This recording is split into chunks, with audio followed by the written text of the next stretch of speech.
On the eve of this great nation's peaceful transition of power, there are challenges on a wide range of fronts. A flurry of last-minute actions by the Obama administration is placing prickly issues on President-elect Trump's plate.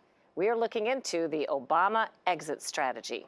President Obama is not going softly into the night.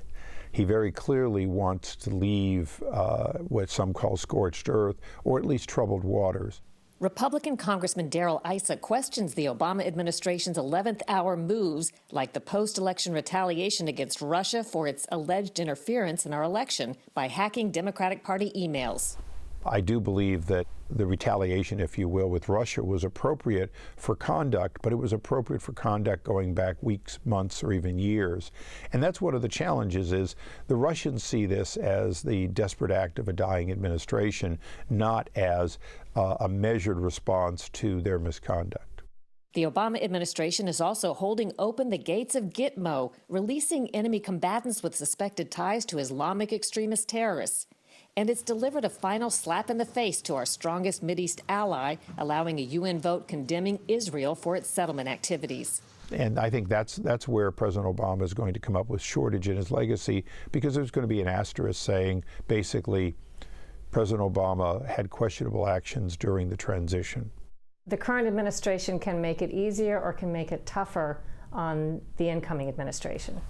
The outgoing president can do a lot to make it either easy or difficult for the incoming folks to operate. And most outgoing presidents tend to do some of both. Josh Bolten was chief of staff under George W. Bush and was there for the transition when some Clinton staffers left on a bitter note. Did they really take the W's off the typewriters? You know, a few of the younger folks did pranks like that, but we tried to downplay it because we didn't want that to be the story in the first few days of the administration. I'm here to listen. He says, as with most transitions, the Clinton White House pushed through a lot of last-minute regulations, but was for the most part gracious. What patterns do you see, if any, in this transition?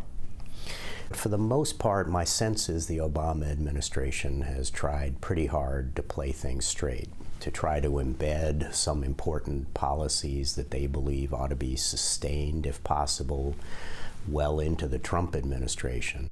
Bolten defends Obama's recent actions on Russia, and he's against the UN vote against Israel, but doesn't think the president was trying to cause trouble for Trump. I don't think it was intended as a discourtesy or a problem for the Trump administration.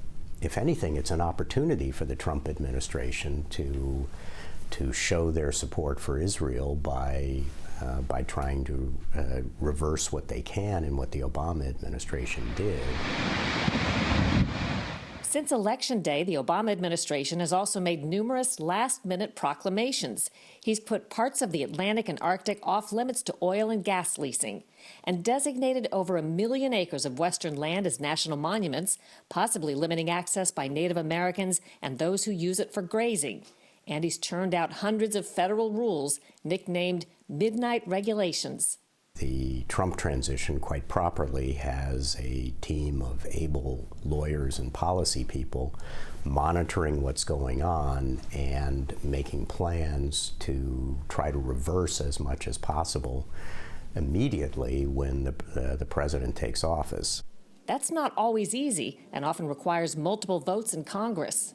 If a president, as this one has done, has 9 separate regulations, all in the area of Medicare or Medicaid, that they put in the last few weeks by the stroke of a pen, it would seem absurd to spend a week or two in the Senate for each of these 8 or 9 pieces of law. So Issa is pressing forward with a new bill to make it easier for Congress to roll back regulations by voting on them in groups. We want to make sure that they feel welcome as they prepare to make this transition.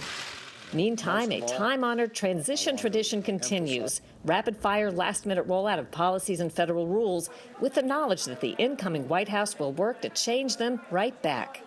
It almost seems like a big waste of time, in a way, for the sake of trying to make a point, when an outgoing administration gets these wheels going and the incoming has to then grind them to a stop. It's our system, and it's part of the price we pay for having a system in which there's a peaceful but very abrupt transfer of power, and a lot of power from one group to the next, that happens at noon on January 20th. One analysis finds that since November 8th, the election, the Obama administration has issued 761 final regulations, 119 in the new year alone. That outpaces both Bill Clinton and George W. Bush.